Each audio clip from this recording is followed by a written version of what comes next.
Kalau kita nggak lari ke ayat 12 dan 13-nya. Karena itu kuncinya. Coba kita lihat ini. Ayat 29, ayat yang ke-12. Saya nggak mau baca ayat yang ke-11. Ayat 12. Dan apabila kamu berseru dan datang untuk berdoa kepada, garis bawahi dua kata, berseru dan berdoa, ya, kepadaku, maka aku akan mendengarkan kamu. Indah bukan janji ini? Berseru, berdoa, wah, Papa langsung jawab. Tapi tunggu dulu. Ayat 13. Apabila kamu mencari aku, kamu akan menemukan aku. Saudara, apa saja yang kita mau tahu rahasia dari firman Tuhan adalah begini. Pakai logika anak-anak. Dengarkan ini penting sekali. Tuhan Yesus berkata kepada kita, belajarlah kamu dari siapa? Anak-anak. Saya sering pakai istilah ini. Baru kamu bisa masuk surga. Baru kamu tahu surga itu bagaimana. Belajar dari anak-anak. Saya sering jadi intermezzo atau anekdot gitu. Kenapa Tuhan Yesus berkata gini? Belajar dari pendeta. Enggak. Pendeta punya politiknya masalahnya. Pasti kita gak akan masuk surga. Tapi anak-anak itu luar biasa. Betul? Polos pikiran mereka. Kumpul anak-anak. Kita akan jadi kaya. Dengan banyak hal, saudara. Anak-anak itu luar biasa. Jadi guru-guru paling hebat itu adalah anak-anak. Bukan S2, S3 itu. Tapi anak-anak itu dosen yang paling hebat. Maka itu Tuhan Yesus berkata seperti itu. Nah, setelah lebih dari 25 tahun yang lalu, saya mengubah konsep saya berpikir. Tidak menggunakan logika teolog untuk mengerti firman. Waktu itu saya kalau khotbah pakai logika teolog. Jemaat mumet, jemaat pusing.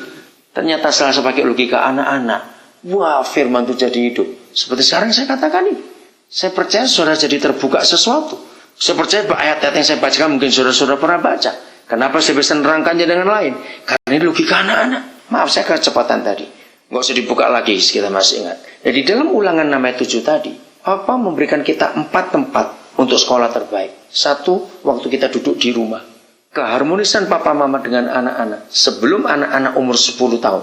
Makin tahun makin turun angka ini. Tahun 70-an saya khotbah, belum anak-anak umur 15 tahun. Zaman itu belum ada TV, belum ada macam-macam. Tahun 80-an turun, umur 13 tahun. Sekarang turun lagi, umur 10-an. Karena begitu anak umur belasan, sudah punya dunia sendiri. Jadi di bawah itu, anak-anak masih bisa duduk di rumah bersama papa mama. Setelah umur itu sudah lain. Banyak orang tua sadarnya terlambat. Begitu belasan, kenapa pulangnya malam? Orang tua mulai bereaksi. Kenapa kamu pulang malam? Besok duduk. Terlambat, berontak mereka. Betul nggak? Ini ayat luar biasa. Tempat nomor 2. Apabila kamu dalam perjalanan mengajak anak keluar dari rumah, itu sekolah, itu belajar. Maka itu kenapa semua anak setelah umur 3 tahun cerewetnya luar biasa. Ngelihat apa tanya, dengar apa tanya. Itu apa? Itu tuh kenapa? Tapi kita nggak ngerti firman ini. Kita bentak mereka. Jangan banyak ribut, kecil-kecil banyak om mulut. Padahal Tuhan yang nyuruh mereka cerewet. Cuma gobloknya kita orang tua ini. Nggak ngerti kalau itu sekolah. Tempat ketiga, waktu kamu mau tidur. Mengapa semua anak, semua, lebih dari 30 negara kami pernah keliling. Dan saya menemukan ini. Semua anak, balita, mengapa sebelum tidur pasti cari neneknya atau mamanya atau siapa untuk cerita. Dulu di sini, bacakan sesuatu. Pernah tahu nggak itu, saudara? Dan itu ada ayatnya. Jadi sebelum mereka tidur, masih di tempat tidur, belum tidur, itu sekolah yang paling indah. Saya gabungkan dengan children psychology yang saya pelajari. Ternyata semua balita itu setiap hari minimal 20 kali mimpi. Maka itu kalau saudara tanya, sekarang ketemu jawabannya. Siapa pernah lihat bayi-bayi, walaupun semua belum pernah punya anak, sebagian saja pernahnya, tapi kita tahu. Kenapa waktu bayi tidur, lihat, tiba-tiba bisa nangis sendiri. Pernah lihat gak bayi seperti itu? Gak lama tertawa, pada tidur. Nah ternyata mereka itu mimpi. Nah mengapa semua mereka mau tidur minta cerita? Karena bahan cerita itu modal mimpi mereka. Hebat sekali Alkitab ini. Jadi saya sering disusun para psikolog, mereka kagum melihat firman ini. Jadi Alkitab kita nggak cuma buku agama, saudara. Tapi ini buku pengetahuan, ini sains, ini buku teknologi yang hebat, yang luar biasa. Sayang gereja tidak membongkar ini. Sejarah mencatat, Galileo dihukum, Kopernikus dihukum oleh gereja. Padahal mereka benar. Karena konsep gereja tidak mau belajar hal-hal yang baru. Kita harus belajar dari sejarah juga. Tempat keempat terakhir, waktu mereka bangun.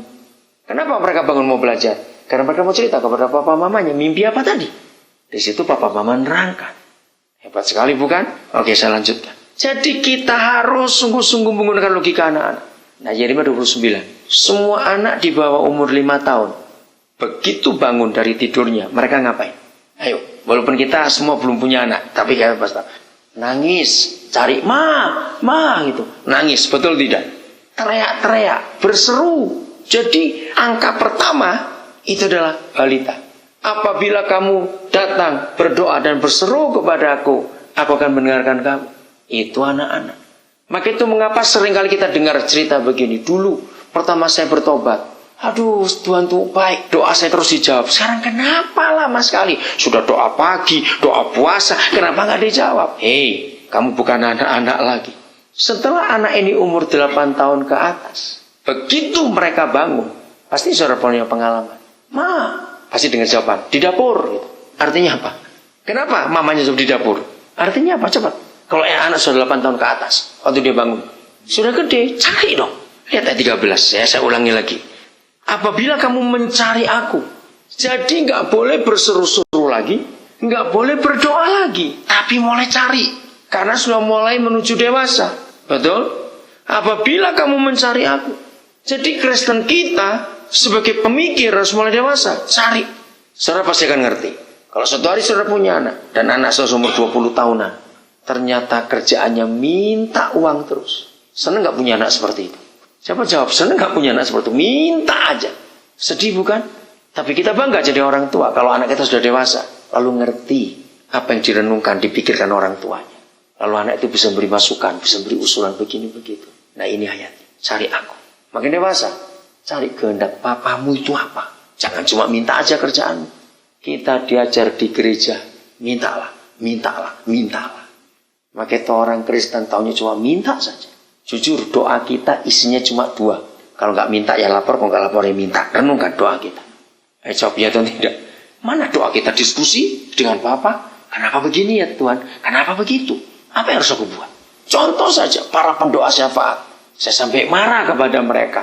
Saya percaya saudara pernah ikut doa-doa syafaat, doa sekota, doa negeri, doa segala macam. Udahlah macam-macam. Semua doanya adalah Tuhan selamatkan Papua, Tuhan selamatkan Sunda, Tuhan selamatkan Madura, selamatkan. Saudara tahu nggak doa itu 1000% salah, nggak cuma 100%. Kelihatannya rohani sekali. Apalagi yang doa sampai ngotot-ngotot, teriak-teriak, uratnya keluar semua di leher sini.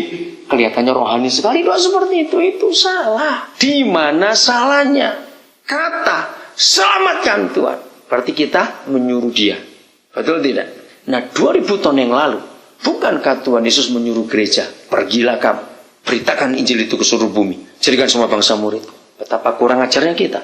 Yang menyuruh kita hampir kembali, kita nyuruh dia balik, selamatkan. Nah kalau suruh-suruhan yang pergi itu siapa? Pikir ini baik-baik. Nah ini contoh kecil. Pak gereja nggak pernah berpikir, hanya asal tahu berteriak, berseru saja. Maka doa yang benar adalah apa? Apa yang harus kami buat supaya Papua diselamatkan? Apa yang kami kerjakan? Beri kami ide. Bagaimana saudara kami di tempat itu mengenal kasih? Itu yang benar. Karena ini diskusi. Oke, lihat yang ketiga. Setelah berseru, mencari. Ini luar biasa. Masih ayat 13. Apabila kamu bagaimana? Menanyakan aku. Mengapa yang pertama berseru berdoa? Tidak pakai kondisi, nggak pakai syarat. Yang kedua, mencari pun tidak pakai syarat. Tapi begitu langkah ketiga, apabila kamu menanyakan aku dengan baca segenap hati. Mengapa ada syarat untuk nomor 3? Karena ini sudah dewasa. Berseru nggak usah syarat, anak kecil, balita. Mencari aku nggak usah syarat. Aku mama di sini, papa di situ, kamu datang cari sendiri. Tapi begitu menanyakan, siapa bisa menemukan kalimat lain dengan arti kata menanyakan itu apa? Menanyakan itu apa arti? Coba. Menanyakan. Ayo apa? Diskusi. Ya, terus apa lagi tadi? Ya, kamu ngomong apa tadi? Berdiskusi sama. Ada lagi tadi dengar dari sana? Apa? Mencari tahu, betul. Jadi ada usaha. Maka itu syaratnya dengan segenap hati. Apa hasilnya? Kalau kita sebagai pemikir, sebagai anak-anak Bapa di surga, dan kita menanyakan dia, mencari tahu, ingin tahu, kita berdiskusi dengan syarat segenap hati. Jangan ragu-ragu. Serius.